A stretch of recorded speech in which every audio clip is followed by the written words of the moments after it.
Oh my I don't gosh. care what Houston did yesterday. They're going to go get their Letterman jackets again. The Indianapolis Colts are 2-6 against the Titans since Pat McAfee came up here and did his wrestling announcement. And the Jacksonville Jaguars, they haven't had back-to-back winning seasons since I was a senior in high school.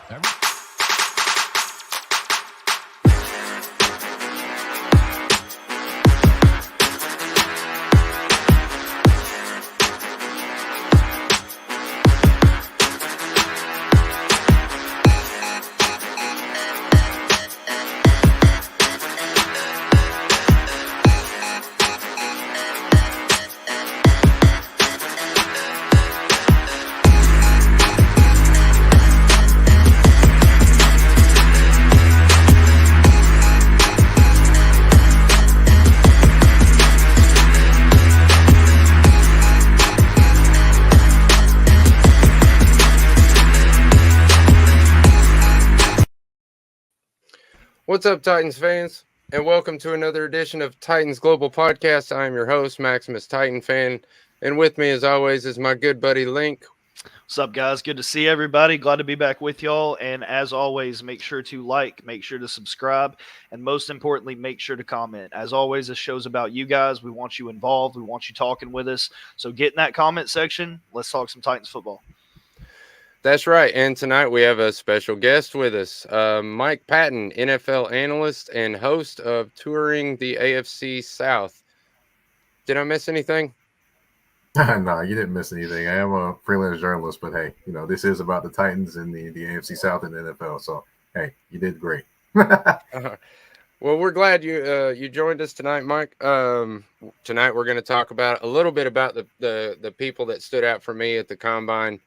Then we're also going to do our heavy hitter segment and maybe do a little bit of general Titans talk, or if you guys come up with a juicy subject, maybe we'll touch on that a little bit. First, we're going to talk about the Combine. One of the kids that I was actually looking at before the Combine, but he impressed me on his tape, and he really opened my eyes at the Combine, made me kind of... Nate Wiggins, Clemson. Holy moly, dude. 4.28 40 time. 6'1", 173 pounds. He's got great length. And the kid transitions so smoothly from the back pedal to the straight, full-on sprint. That might be one to keep our eyes on, but I think with that performance, he probably is out of our reach after the numbers, at 38. Yeah, no, I would agree with that. And, I mean, the dude's a playmaker. I mean, it's been talked about while he was at college, coming up to the Combine. I mean, he's a playmaker. He's got the speed, which, let's be honest, I feel like that's what the Titans have been missing for a long time, is kind of that speed and that playmaker guy who can go up, who you can put him on an island and know that he's going to be okay. So would I love to see him here? Absolutely. But with his Combine performance and with the way he's being talked about, I don't know that he's there for the Titans. But I mean, crazier things have happened. So we'll kind of get into that later as far as, could they trade back? Could something happen along those lines? But yeah, I mean, dude's a stud. So that's really all I got to say about him. I would say this about him. I know his speed is great, and that's a great thing to watch, the straight line speed. But the biggest thing to watch is how he starts and stops. That is what a cornerback is going to have to do in some aspects when you're covering somebody. Also, the biggest thing is flipping your hips, because, of course, you have to flip your hips and run after somebody, or if you're shadowing somebody, if they stop and start and stop and start, you're going to have to flip your hips, start, stop, change direction, different things like that. Those are the things to pay attention to. I know his speed is electrifying, but the change of direction, if he can do that and kind of get the top speed quickly, then you're talking about a guy that can play, because there's plenty of fast guys out there. That's true. There's not plenty of fast guys that can change direction and get the top speed really quickly. He might be one of those guys. Yeah, I agree. And, man, when I watched this tape, I was like, man, this kid is just batting balls away left and right. He's thick and glued to people. I mean, he's making some serious plays in these highlight reels. So I looked up his stats, his advanced stats anyway. And one of the ones that really stuck out to me was 44.4 quarterback rating when targeted. Yeah. Anyway, enough about Nate Wiggins. Can I give you this about him too? Sure. The biggest thing I would say is probably why he got overlooked a little bit is because of the season that Clemson had. If Clemson has a bigger season, he's got a bigger spotlight and people are talking about him more. But unfortunately for him, they didn't have as good a season, so therefore the spotlight wasn't quite as big. Yeah, I agree. I think he would be a no doubt first round pick if they would have been, even in the playoffs or.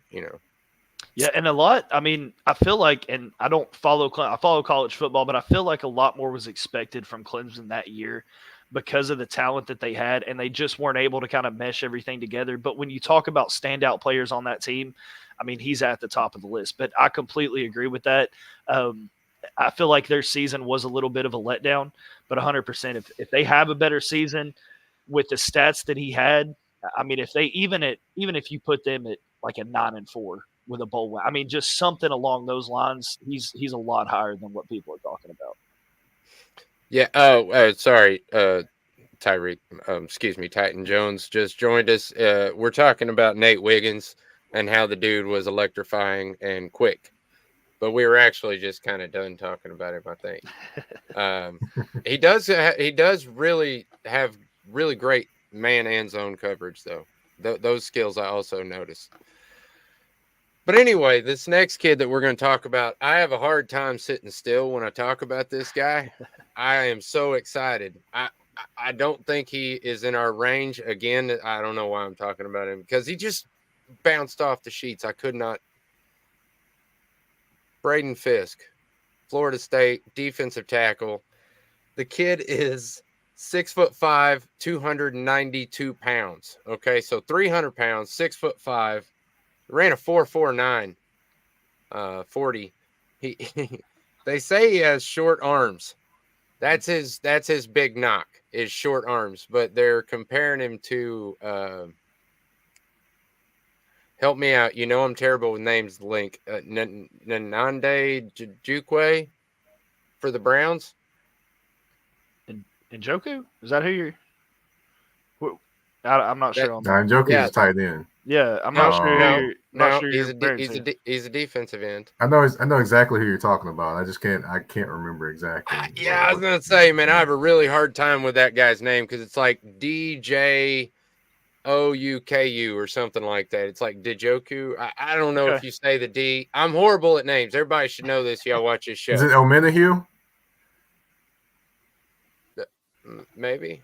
Or am I thinking of somebody else? I don't know. I may be thinking of somebody else, but I know exactly the guy you're talking about. Yeah. Yes. Yeah. He's big, quick, and he has he's great. I mean, he's a great defensive end. I don't anybody who's compared to him. I'm looking at him at least. So that's what I'm looking, or defensive tackle, excuse me. Sorry. He moves like a defensive end. That's what I'm getting at here. Mm-hmm. The dude moves like a defensive end. And I posted it on Twitter, and if you're not following me, check me out, Maximus Titan Fan on Twitter. But I said, man, could you imagine the guy with the speed and the power and the size standing next to Jeffrey Simmons? Whew. Man, that would be some inside pressure, and everybody knows outside pressure you can deal with. Inside pressure, it's rough. Yeah, and I'm gonna kind of go off of that because I feel like there's some other possible defensive linemen that are in the wheelhouse of Tennessee kind of falling for here. One guy for me is Darius Robertson from Missouri. 6'5", 285 pounds. He's kind of got the size that you're looking for. His 40 time wasn't that great. He ran a 4.95, but don't be surprised if the Titans are looking at some defensive ends because you've got Arden Key on the other side, but Arden Key, I don't feel like Arden Key is the starter that the Titans are looking for at this point. He's a good role player, and I feel like he has a spot on this team. But I would not be shocked to see the Titans look at some of these other players that could step up and come in immediately to make plays.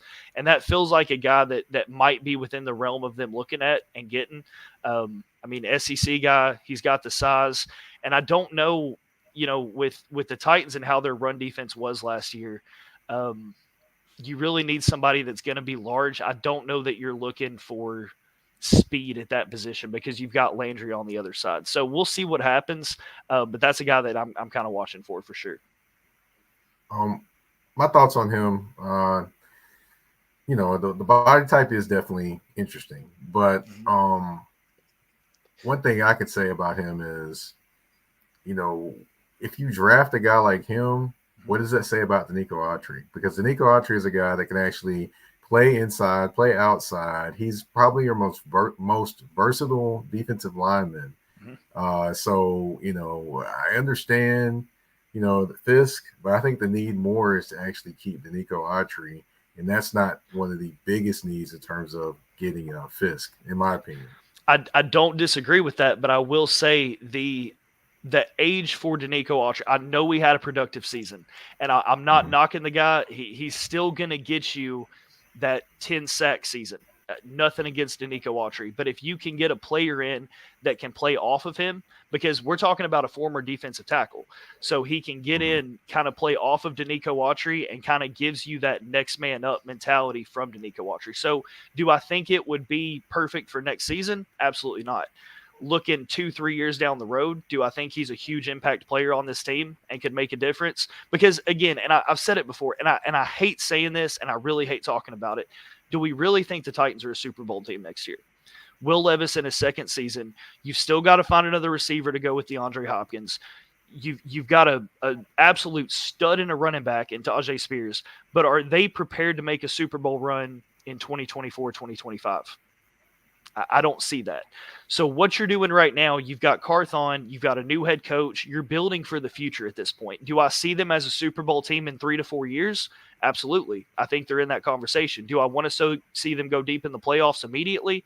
Absolutely. But if you can get some of these players that have the same attributes and have the same skills as the players you've got and you've seen success for, is it really such a bad idea to get them in and maybe be your next Denico Autry at 22 years old?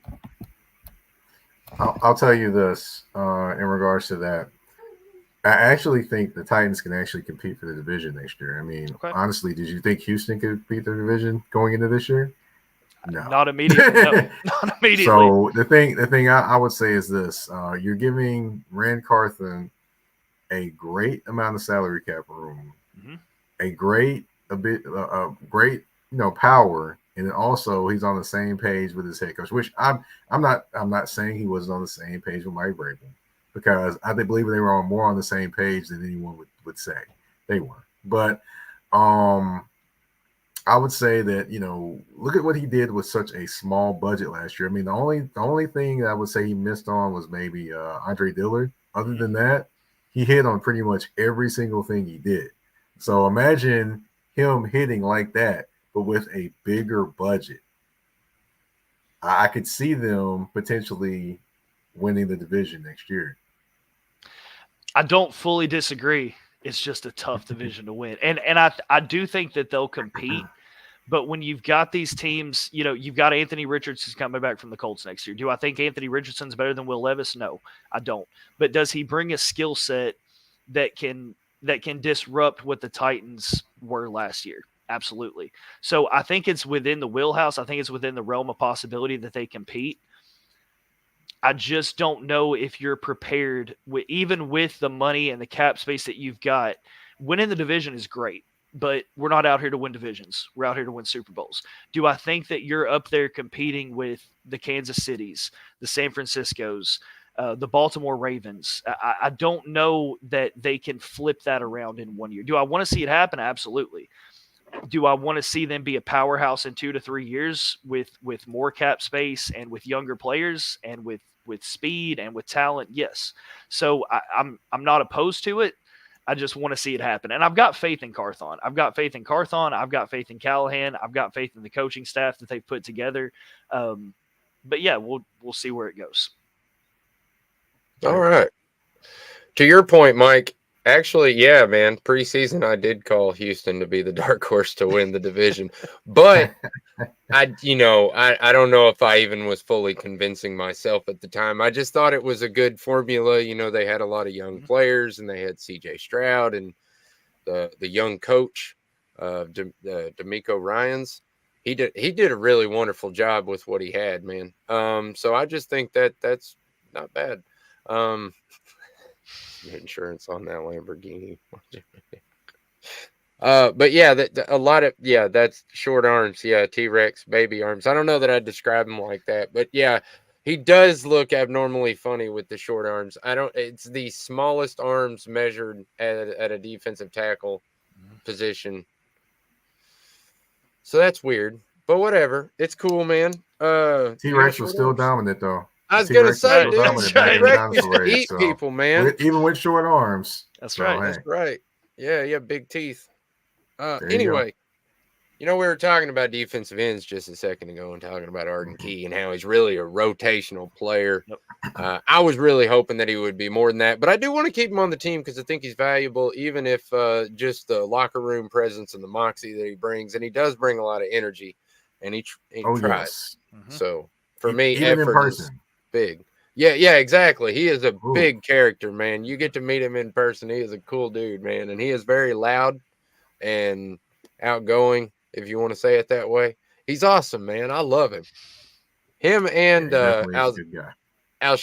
I really hope we re-sign Al-Shaair, man. I want to keep him around so bad. I would say he was probably the best person I got a chance to talk to in the locker room of anyone on the team. Literally every game I was there. Even one time I walked away, he said, "Hey, I'm not ready yet. Can you come?" He was really nice about that. And then he got ready to start talking, but he noticed I was coming back over, and he's like, "Hold on, wait till he gets over here, so that way I can get the information that I was asking for earlier." So I was like, "Oh, cool, appreciate it, man." So yeah, definitely, Al-Shaair has got to be back. I mean, I think the space is there to pay that man. So I think they should pay that man, which I think they will. Yeah, man. But defensive, he is the best linebacker 100%. That's the best linebacker we've had since, dare I say, no, I don't want to say all the way back to Keith Bullock, man, but because we had some pretty good ones. Stephen Tulloch, Wesley Woodyard was really good. I'd say since Wesley Woodyard, he might even be better than Wesley Woodyard in my opinion. Yeah, he's got more ability, definitely. I was gonna say, I think I just called that, but yeah, and that's the key. And we've talked about that before. I feel like you really need somebody to compliment him. I think he can do a lot more. I think that he's got the skill set, and his ceiling is super high. And I feel like last year, I'm not going to say he was asked to do too much because he did his job and he performed the way that I thought he would. But if you have somebody who can compliment him, he can do so much more. I mean, we saw his pass coverage wasn't perfect, but he's got skills in pass coverage. He hits it with intensity. There's just, if you get somebody that he can play off of, I feel like you're going to see a lot more out of Shaair, and I would love to see him here next year for sure. Yeah, man. And what's the type of linebacker you want paired with Shaair? Somebody who can go sideline to sideline really fast, come up on the run, and get the edges. Yep. I mean, that's what you want, right? Honestly, to me, you want a guy that's actually more gifted in the pass coverage, because Al-Shaair is very strong in the run coverage. So I think you want a guy that's more gifted in the pass coverage. I'll buy him kind of like he's your Batman. You need that Robin, the guy that's not quite as strong in all the aspects, but he's strong enough to be that sidekick to him. So, kind of like when you had NaVorro Bowman and you had Patrick Willis. Yeah, NaVorro Bowman, Patrick Willis was strong when it came to stuffing the run and all those different things. He could run with people, but NaVorro Bowman was good at running with people more than he was. So he kind of, covered up in the pass game a little bit more than Patrick Willis did. So that's the kind of guy I think you would want to put with him. Yeah, I agree. And, Broderick, you bring up a good point, man. He didn't have an option, I don't believe. No, he didn't have an option. I mean, we could have tagged him, I guess, but I don't know Nah. that's way too much money in my opinion. Way Um, too early for that as well. So I think they have the cap room to kind of negotiate and pick a number for Alshire to be in Nashville for at least to me, at least another 3 years, if not 4. well, you answered that perfectly, Mike. Thank you, buddy. Me personally, I again another kid that jumped out to me that I thought would pair with him nicely was Peyton Wilson. Mm-hmm. We talked about him briefly before the show, but we North Carolina State 4.4 linebacker.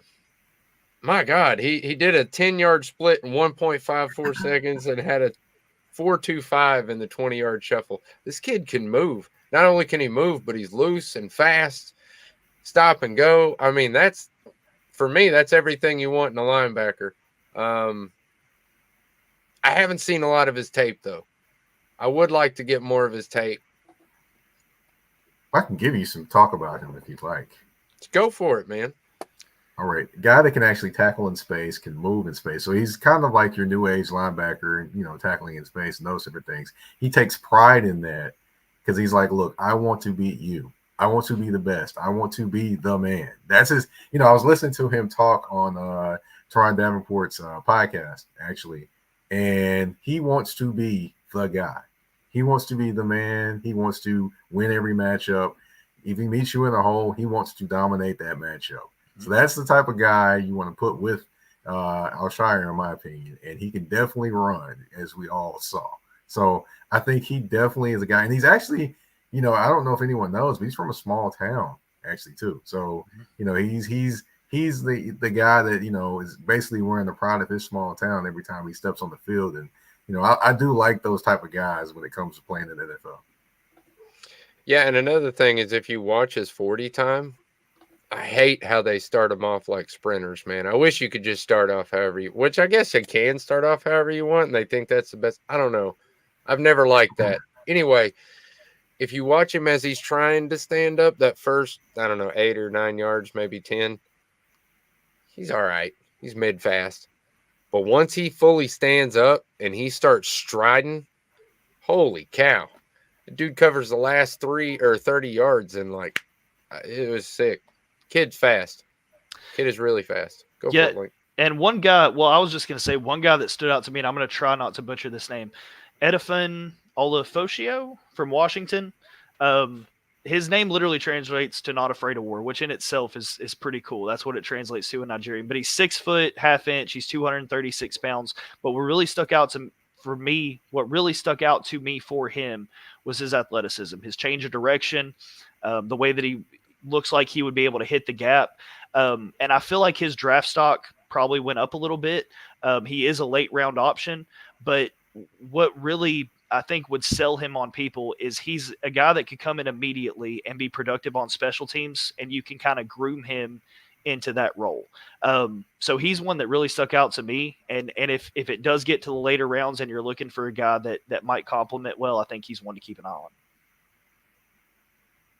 Yeah, that's interesting. I actually not a whole lot from that Washington defense to really pick out, but there was a few, or two actually, but I can't remember the other guy's name. But I do remember that guy's name just because I looked at it and went, "Oh man, I almost hope we don't draft him because then I'll have to try to figure out how to say that." But oh man, another one I wanted to talk about was Chop Robinson. That's another guy. They said he had short arms. Defensive end, 6'2", 254, 4.49. Still quick though. 20-yard shuttle, 4.37. I mean, that's pretty fast, especially for 6'2" and 250. We're talking about Derrick Henry. I don't know. Derrick Henry might have been faster at the 20-yard shuttle. Derrick Henry's a freak of nature. But that's what I'm saying this kid might be. He might be a freak of nature. He has small arms, but he wins a lot on tape.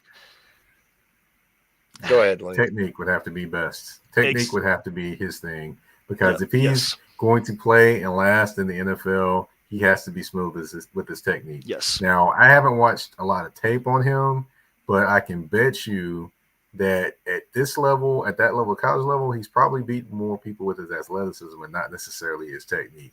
If he can round out his technique, get those things, perfect those, get with a guy like, well, he can't get with Chuck Smith now because Chuck Smith is a coach for the Baltimore Ravens now, but Chuck Smith is a guy that perfects pass rushers to where they can be their best.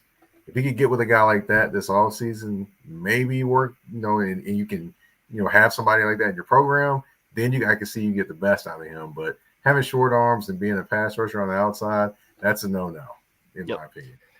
Took the words right out of my mouth. Is the explosion there? Absolutely. Is he going to hit the hole every time? Absolutely. When you get to the NFL, I don't know how well his game is going to translate, because now, just like you said, if you can work on the technique, if you can get better, I mean, you're not going to fix your short arms, but if you can work on the technique and you can figure out how to use what you've got to get around offensive linemen, okay. I just don't know that he's something that I would want to take a chance on immediately. So that would just be me. But yeah, if he can clean the technique up, I think he can be a good player in the NFL. I agree, man. I would love to see him, or I'm excited to see what he does at the next level. Again, another thing that Mike said right before the show when we were talking about these guys, this is the underwear Olympics. Let's not get crazy. Right. We're just talking about guys that pop off their numbers kind of spoke out to me. And another kid that, speaking of that, another kid that I don't watch Rutgers ball. So unless somebody goes, hey man, you see that guy from Rutgers? Holy crap. Then I might go watch some Rutgers ball. But until somebody says something like that, I ain't paying attention to Rutgers, man. No offense to Rutgers, just saying. But when I was watching the combine, this kid, Max Melton, I'm a huge fan of his first name, so that's cool. But he's 5'11", 187, 439, 5'11", had an 11-foot, 4-inch vertical jump. We're talking about NBA hops, man. That kid's got freaking length, dude. You have to have like a 12-foot pass to get over that dude. That's insane. Plus, I don't know. Maybe I just got a soft spot because his name is Max. But when I did watch, I did get to see a little bit of his tape earlier today, and he was pretty good at coming up on the screen passes, the outside stuff, the outside runs, things like that. Covered well. So I'm excited to get to see some more tape on him. Yeah, another one of those guys I feel like you can bring in and kind of start to groom them for the future because he's got the attributes to be successful. I mean, coming from Rutgers, it's going to be it's a tough transition. Even coming from the SEC, the NFL is just a different ball game. But yeah, I think he's got the attributes. I think the ceiling's high. Curious to see if he can get the right coaching staff to kind of build him up and teach him some things. I think he could be successful. Now, I do have a question. Are you getting ready to go see Max in the Thunderdome? Is that what you got excited about? But no, just kidding. But just a guy that can come up and make plays, that's good and positive and well. But how does he react when he's in conflict? Yep. That will tell me way more than any other thing that a guy's supposed to do. When a guy's in conflict, how he responds, that'll tell me if he's a player that can make it in the NFL, because he's going to be constantly in conflict in the NFL, especially as a defensive player where all the rules are not necessarily on your side. So, yeah, I would say that, that'll be an interesting thing to watch and to think about in terms of if you're watching this tape or if you're just interested in, potentially having Mr. Melton on your team. Mr. Melton. It sounds like Mr. Melton. It sounds like an agent name, right? Well, I don't know. To me, I don't know why, but just an old man popped in my head. I don't know. Don't go messing with old Mr. Melton now. I don't know, but I joke all the time with friends and people I work with and stuff. I'm like, yeah, you ever notice how when things reach the best they possibly can, that's when they name it after me? But it's just a joke. So anyway, smooth transition into our heavy hitters. Now, I'm sorry, viewers, I have let you down. We even talked about this prior to tonight's show about who we were going to choose. And Link told me who he was going to choose. And I still ended up taking the same guy. I don't know how. Brain fart. I don't know what you want to call it. I'm sorry. But I guess I don't have a hit. Our heavy hitter is the same. Hey, take it away, Link. If you're gonna pick a heavy hitter, for if both of us are gonna pick one, he's got to come in strong. And tonight we're gonna talk about the freak, Mr. Javon Kearse himself. So this guy, drafted in 1999, defensive rookie of the year. Set the record, 14 and a half sacks coming in his rookie year. He's a 3-time Pro Bowler, 1-time All-Pro. He did have a stint with the Eagles. I believe that was 2004 to 2007, but came back. Dream team. That's right. Yep. Came back, retired a Titan in 2009. So if we're both gonna pick a guy, there's not a better guy to pick. So we got a video, pretty long video. We'll kind of jump through it and then kind of hit on some spots. But here he is, the freak himself. Everybody around me always think they know what's going on inside my mind. Think I'm Mr. Nice Guy all the time. I didn't say on diary, you think you know, but you have no idea. CMO is with me, let's make more growth. We will be shaking your flow. Come against me, that's a no-no. No, 'cause I'm a beast. I can tell you're a woman's wanting for Donnie on the dance floor all the way in VIP. I'm a rapper, I can catch her, and she will leave with me because of my stature. Now everybody move, everybody bounce. Whoever the Nina choose, we about to pounce. Work it out. Having fun, ain't no one on my level. I turn left and I'm about to put this pedal to the metal. I like all money, tall money, no small money. You gotcha. Let techniques tease your chakra. Species release, freaks please the monster. Petite beast feast, these bees will rock ya. Stand tough, bro, hush when I bust her. Rhymes that I crush ya, homie, don't be a sucker. When your love bust, they take Nina's a brother. She trying to say that she left you for another. CMO is with me, let's make more growth. We will be shaking your flow. Come against me, that's a no-no, yo, 'cause I'm a beast. CMO is with me, let's make more growth. We will be shaking your flow. Come against me, that's a no-no, yo, 'cause I'm a beast. You're really wick-wack funny like a wallaby. But I'm hot and now I'm getting me where I ought to be. Squalor be harder, we need dollars camaraderie. The hotter the scholarly, the larger the lottery. Need yen, tens, twins, gotta succeed. Spin, G's, been French. We grim cheese in banks. Breathe soon, we win thanks. Hungry like the wolf indeed, but I give money to my need. I live in Sherman Oaks, but from Kansas City. I miss home, Cali is business, but man, it's pretty. I ain't lying, y'all. Monster for money for mine, y'all. If I wasn't getting money, I wouldn't shine, dog. You never see the night. All right, so we get the idea. I mean, when you talk about physical players, when you talk about heavy hitters, I mean, he is the definition.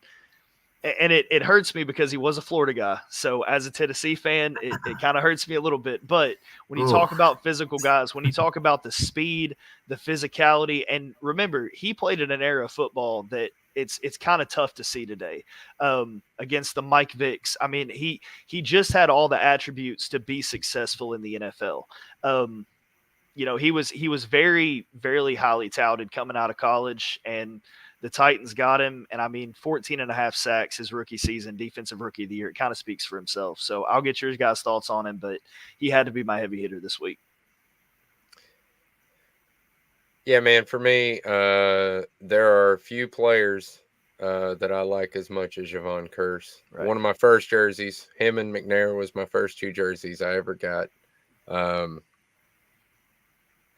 Guy was had a knack for smacking the ball away. Mm-hmm. He had 22 forced fumbles just for the Titans. Just as the time, not counting anything at Philly. Just Titans, 22 forced fumbles. That's ridiculous. No, I think he had like 52 sacks. 52 sacks. Although, first 3 seasons he had double digits. Mm-hmm. I mean, the kid was just on fire when he first hit the league, man. Mhm. Just quick off the edge. Reaction time. Beautiful reaction time, man. I mean, when the ball was snapped, he was the first one to move, dude. For the offensive line or anybody, he was so fast off the ball. And I'll leave it at that. I'm sorry. Well, as far as Javon Curse, I mean, he was the additional element that helped push this team to where they wanted to go. He brought the explosiveness off the edge. He was a guy you had to shade your coverage to, which therefore helped the rest of the defense. And he just had a knack for making plays. It's just what he did. Now, the interesting part about his story is he actually came to college a few inches shorter than what he currently ended up being, because he actually came to college as a safety and he grew into a defensive end. He wasn't necessarily he went from safety to linebacker to defensive end. So he actually grew into that. He grew maybe 4 or 5 inches when he was in college. That's how the freak because of that. So that's what I would say about Javon Curse. I mean, that was the most amazing part to me, that he grew, maintained that speed and that aggressiveness, and he just translated it all to the NFL.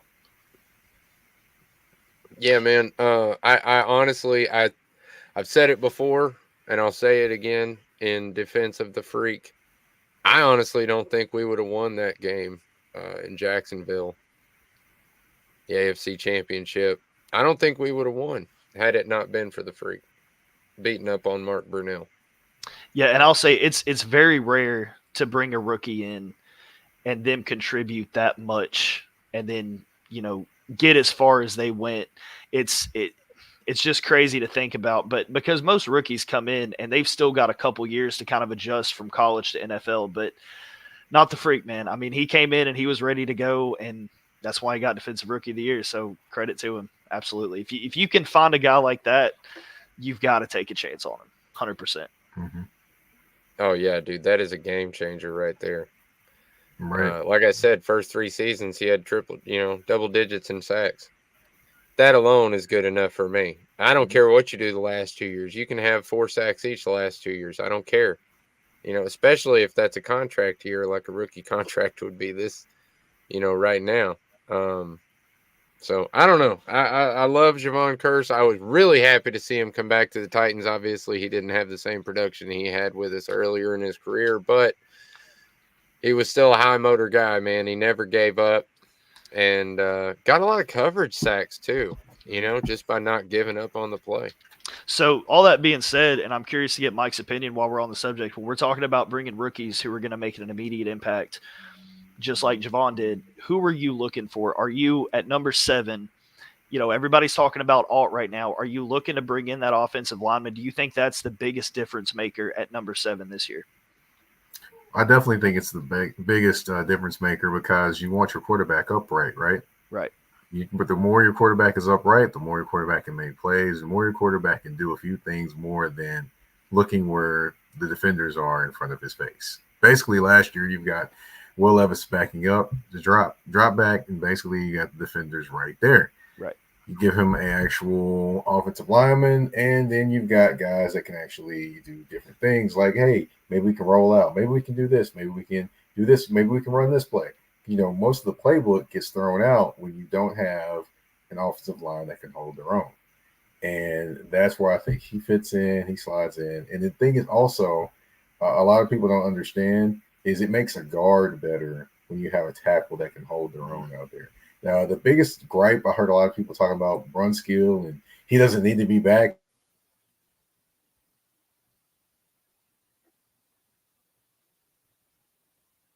Oh, froze out us a little bit. The one weakness is there for the offensive line in terms of the guard, that the guard or the tackle, the guard has to kind of overcompensate for that. So they're basically trying to make up for those missing things, and in turn, their job suffers as well. So I think if you put a solid guard by Brunskill, or a solid tackle by Brunskill, along with the other side with Skoronski, you'll get better production out of those guards. Because I've seen it before. Because Brunskill played next to a pretty solid pretty solid tackle in his own right, either McGlinchey or you want to say Trent Williams. Either which one, they were pretty solid guys. You didn't have to worry about them. And Brunskill was able to just do his job and do his job well, which is why he got paid to come to the Tennessee Titans. So to get both of your guys' opinion on this, because I've seen some stuff.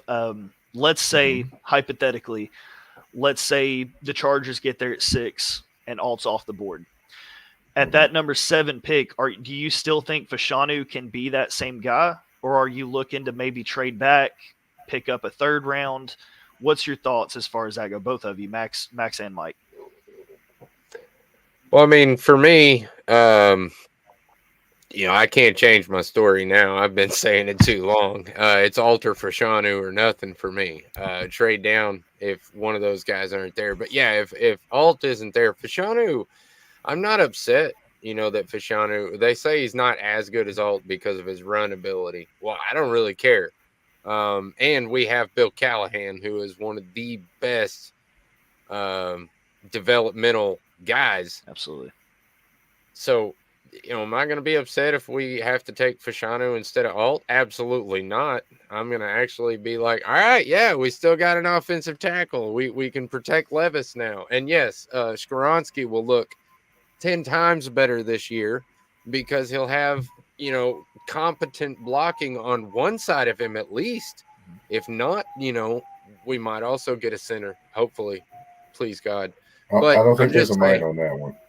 That's what I'm saying, man. I mean, we have got to revamp the left side from the center to the left side at least. I mean, if we want to try to make, Jalen Duncan or Petit Ferrer, maybe he can come back and play right tackle. I don't know. If we want to make a right tackle, that's not my cup of tea, but whatever. But we have to have a solid left side, man. That's your blind side. That's everything. There's a reason that these guys are one of the most important positions in football. However, I don't mind the idea of, somebody brought it up on Twitter, I think, but swapping picks with the Cincinnati Bengals. They slide us T. Higgins and we slide them like a 2nd or 3rd round next year and swap 1st round draft picks with them. If they're down with that, I would be down with that as well, because at that point, then I can maybe, if Fashanu slides that far, I can snag him. But if not, I'm still going to end up with probably Jackson Powers, or, I'm going to figure out a way to make my offensive line way better right now. Oh, I go with Fashanu. I'm not even mad about that. I mean, honestly, I have the same opinions that Maximus has when it comes to that. Honestly, looking at it, I heard you mention the trade. I wouldn't do it. The reason why I would not do that trade is because then you're falling into the same bin that John Robinson did. When John Robinson started making all these trades, I know it's a different guy, and I know it's a younger guy, T. Higgins. However, you don't want to fall into that same bin of doing those different things unless you got compensatory picks. This is the thing that people don't understand. With the 49ers, and the reason why they were able to make a lot of these different trades is because they had compensatory picks. They were trading a pick, but they still had the same pick in that same round because a coach got hired or a player went this place or that the other. Because of the development that they have of coaches and things like that, they can replace those picks pretty easy. Now, if the 49ers, if the Titans have that type of system, then yeah, it's pretty easy to give up a pick to go get a player because you're still having to pick in that same round. So, that's a thing there. They don't have enough picks, I don't think, to make that happen. I know T. Higgins is a game changer. I understand that, but no, I wouldn't do that. I wouldn't do that at all. It's tough for me. So here's my thought. And do I want Alt? Absolutely. Do I want Fashanu? Absolutely. If I could have them both, I'd take them both. There's a lot of holes on this team right now. And the left side of that line is a huge hole on this team. Corners are very deep in this draft. Very, very deep. And I feel like wide receivers are pretty deep in this draft. If an offer comes across the table where they can pick up a player like T. Higgins and they can also pick up maybe a 3rd round draft pick somewhere, do I feel like filling three position holes is better than filling one? Yes.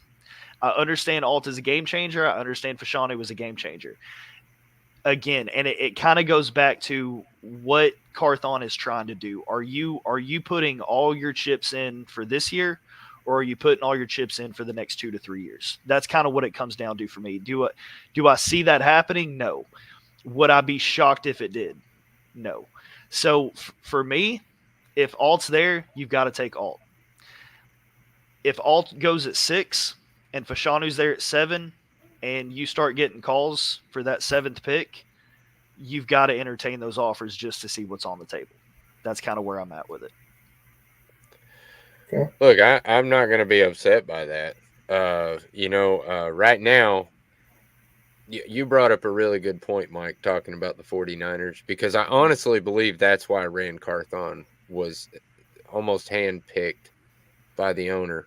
I mean, I don't know that it was all her decision to hire him, but I do think she had a big influence. Oh, it was. And I was going to say, and I feel like the reason is she probably got some people together. I don't know that she's this knowledgeable about the business, but maybe she is. I could be wrong, but I think she looked around the NFL and went, which team has a great system right now? Which team is winning, without extending themselves and killing their pocketbook and putting themselves in the hole? What team keeps doing that? Well, the 49ers, they've been doing it pretty well now. They've been competitive for 5-6 years now. Decent. So, you got to start looking at that. Also, Kansas City, and they do the exact same thing. They develop players. They usually don't make blockbuster trades and huge deals unless their name is Patrick Mahomes or Travis Kelce. I don't know. I just feel like that was one of the main reasons that she hired Ran Carthon, and I have been nothing but impressed by the man since he got here. The only thing, like you said earlier, the only thing he has missed on is Andre Dillard.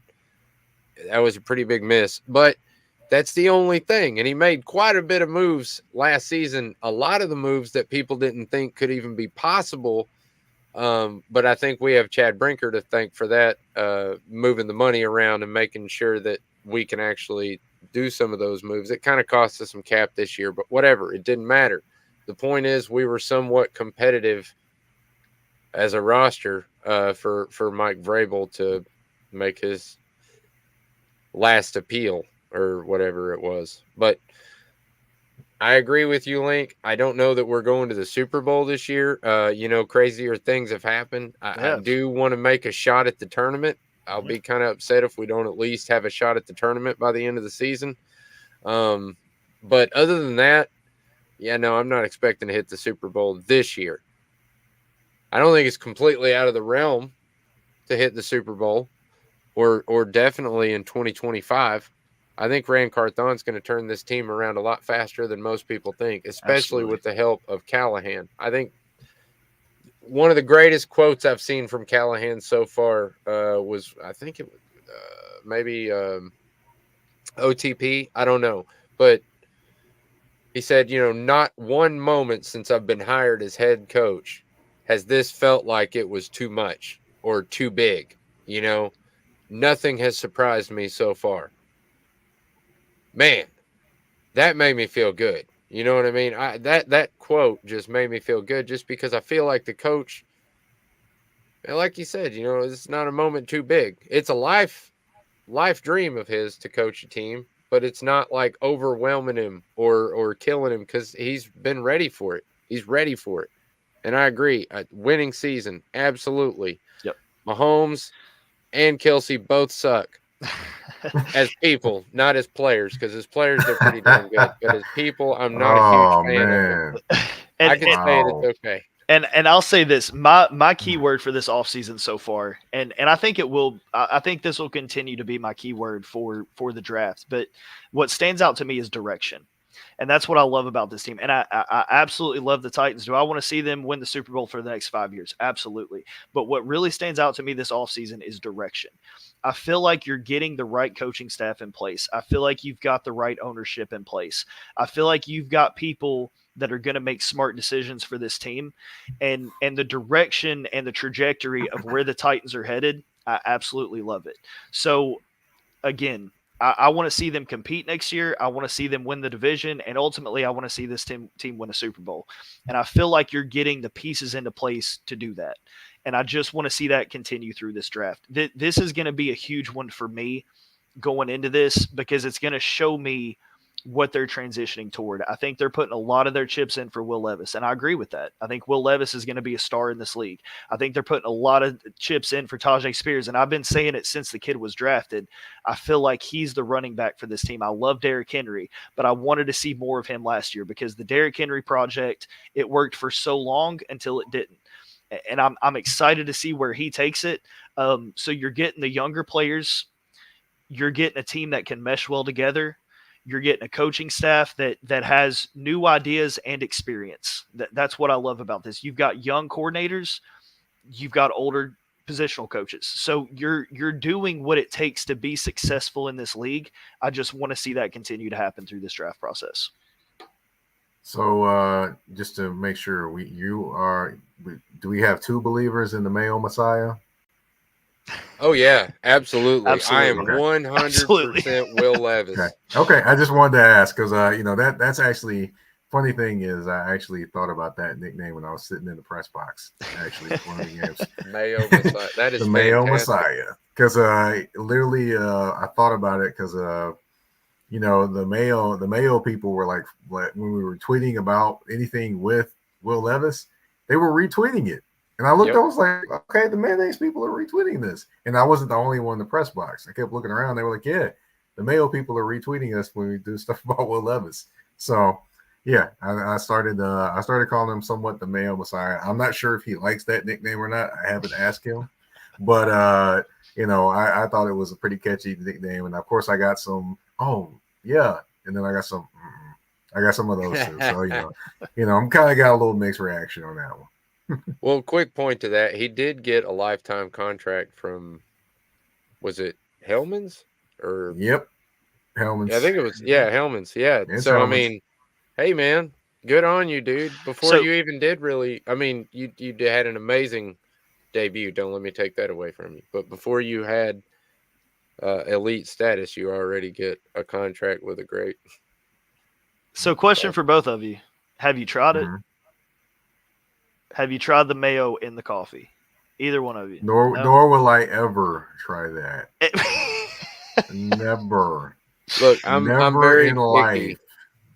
I'm very even picky drink coffee. about my coffee. Okay. No, I'm a freak about my coffee. I have been fine tuning this coffee that I drink for like the last 5 years, and I just can't ever see myself putting mayonnaise in. You know what? We might have to try it. Here's what I'll say, and I'm worried to do this. I'm a very superstitious You person, got it. and the reason I haven't done it, the reason I didn't do it all season, and I'm gonna try not to do it next season, but I can't make any promises. If I ever do it and they win, then it becomes a thing, and I've got to do it every game. So we'll see what happens. But yeah, I just for the commenters out there, I was just curious. Anybody ever tried it? Curious of trying it? I mean, because it's a lot of like if you watch, it's not like a small amount. Like it's a lot of mayo. So just curious. We are getting a resounding no. I agree with every comment there. Thank you. You know what, Brandon? I might actually pull this off. We might actually pull this off. Yeah, we might. Just make sure I'm not a guest on that show. I'm not doing it. I don't blame you, man. To be honest, I'm going to be really weird about it. And I'm all about trying new foods and different foods and weird foods. I mean, I've ate creatures and all kinds of stuff. I won't go too far into that. But I'm adventurous when it comes to my eating habits. But I haven't tried that one yet. I'm not a big fan of mayonnaise anyway, man. Somebody ruined it for me in my past. Just put mayonnaise on everything. He used to put mayonnaise on spaghetti, y'all. like homemade spaghetti, looked delicious, and then he put this mayonnaise on it and turned it into something that looked like Thousand Island dressing. And Was he my trying? Was he God. trying out for Fear Factor to doing this? Dude, I Was he could trying out- sit there and listen to him getting fatter while I was on the couch next to him. I was like, my God, man. But a few you did have people another watching probably question. knows who I'm talking about too. You did have another question in there about Tez Bryant, actually, that somebody popped in. Yeah, North Carolina I Tez had Bryant. I had some thoughts on that one. If you know, I don't know if he's still around, but hey, I've got some thoughts. If he wants those thoughts, I got them for him. All right, go for it. All right, Broderick Robertson with the comment: Tez Bryant's from North Carolina. Where is he projected? I love him at wide receiver. I'll tell you this: he's got prototypical size. He can track the ball. He's a vertical threat. He's got sure hands. He does those things. But no one is sure about his route tree. Can he run different routes? Can he do different things? His hips are a little stiff to be a wide receiver. So that means, hey, does he have a little bit of wiggle in his routes? That's the question. We know he can beat people deep, but of course, you know, at the pro level, a little different than the college level. So that's the question when it comes to Tez Bryant. Definitely a talented wide receiver, but there is a reason why he is in some draft boards not expected to go within the first couple days. Now, I do keep up with the Draft Network, which is Damian Parson, and he has him going day 3. So that's what you got right there when it comes to Tez Bryant. Now, he could be a day 3 steal, or he could be, you know, he could be a guy that can make your team as a day 3 pick, but he's got some things to work through. My counter to that would be Devontae Walker. I don't know. Devontae is probably going to go way before him. Just throwing that out there. I could be wrong on that. I don't know. I just think Devontae Walker is like a really good pickup for the Titans, especially in the second round at 38. But, hey, you know, everybody's got their own draft boards. Final thoughts. So we can wrap this thing up before it gets too long for our viewers out there. But final thoughts, what you got, Mike? Just final thoughts on Titans or final thoughts just in general? Final thoughts on whatever you want to talk about, brother. My final thoughts are Caleb Williams. A lot of people are piling on Caleb Williams, and I don't necessarily like it because the thing is, I'm like, you're pointing out all the negatives and you want to point out things and things that he might not have actually said, but you think they're taking them as real. But then all the positive things and things he talks about, you just ignore those and pass those over. Like, oh, he's just saying that because he said this. The thing is, people, investigate what, because you could be reading something that is fake as a $3 bill. Mm-hmm. That's all I got. Yep, and that's actually important, especially in our Twitter age. People can post misinformation, and yeah, you can look pretty stupid pretty quick. Go ahead, Link. You got any final thoughts, man? Yeah, no, I'll build off that a little bit. There's 3 sides to every story. There's your side, there's another side, and there's the truth. So do your investigation. I mean, we live in a world of social media and news that, you know, you've got to do some investigation on. And I feel like most of the teams out there know that. But just to speak just to Williams specifically, I think that this guy is going to come in and change a team for the better. I think he's got the talent, and I think he's got the leadership to do so. I had my questions about him initially. But yeah, I mean, he's somebody that I feel like is going to do great things. So I would agree with those points, but yeah, final thoughts, just, you know, when it comes to Titans, again, you know, we're going into this draft and everybody's got high hopes, and just, you know, my thing is just, again, just direction. I want to see this team be successful. And I think we've got the coaching staff. I think we've got the talent to do that. So just stay on this trajectory. If I'm talking to Carthon, that's my thing, is just keep the trajectory going for sure. Absolutely, man. My final thought is, if you haven't watched the piece that RG3, his podcast where Will Levis was on as a guest, you have to watch it if you're a Titans fan, especially if you're a Titans fan and you're on the fence about Will Levis, because that will just go ahead and cement you right there. Will Levis is a champion. Not only is he, man, he was doing stuff in the offseason that was stupid, like ping pong, nailed it. like destroyed Trevor Lawrence at ping pong. Not only to destroy him, but he had the best mic drop move I've ever seen in my life. When he finished him off, he slapped the thing and turned around before Lawrence even had a chance to swing at it. He knew he wasn't getting that ball. He literally just turned around, threw his paddle up, and walked away like it wasn't. That was the greatest. That was the greatest thing ever. And then he went on to the World Series of Poker and started winning that. I mean, he didn't win it all the way, but at one point he was the chip leader. I mean, come on, man. The dude's not a professional poker player. He's just a professional winner.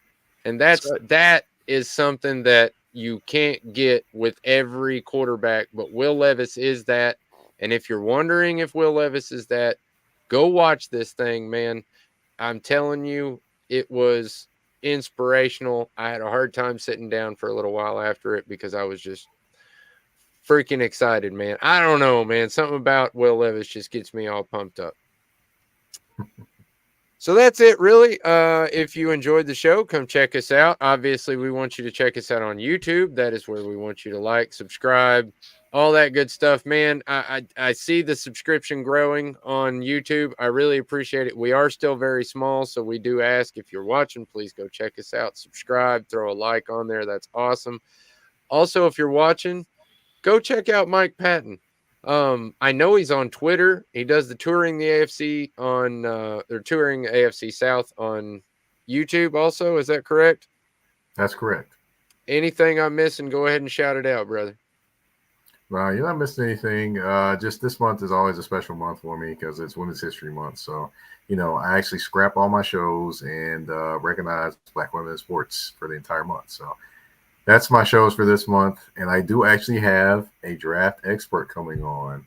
She's a Cowboys fan, but she's actually a draft expert. I will have her coming on in a couple weeks. So. Well, that's awesome, man. To be honest, why I wanted you back on the show, I've been doing a lot of recalls lately since the season ended. And I really wanted you back on the show because you were one of my first guests. And I was so fresh and so raw. I was still really apprehensive about approaching anybody that, had NFL credentials or anything like that. So I really appreciated you coming on my show back then.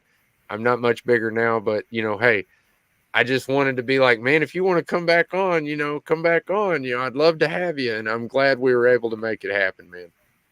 Yeah, definitely. Hey, if things work out, hey, I'll be available again. Just let me know. Awesome, man. And if you don't follow us, Titans Global Podcast, pretty much anywhere you get your social media, TikTok, Facebook, Twitter, everywhere. And if you want to follow me, Maximus Titan Fan on Facebook and Twitter, link. Yep, you can get me on Facebook. You can get me on Twitter, just Link Rogers. So come check it out. Love the comments. Love to talk to you guys. So till next time. Thanks for coming on the show again, Mike. Y'all enjoy your weekend. Obviously, I'm really excited to see tomorrow's combine because that's the real skill position players. So until next week, next Friday, tighten up. Tighten up. Peace out.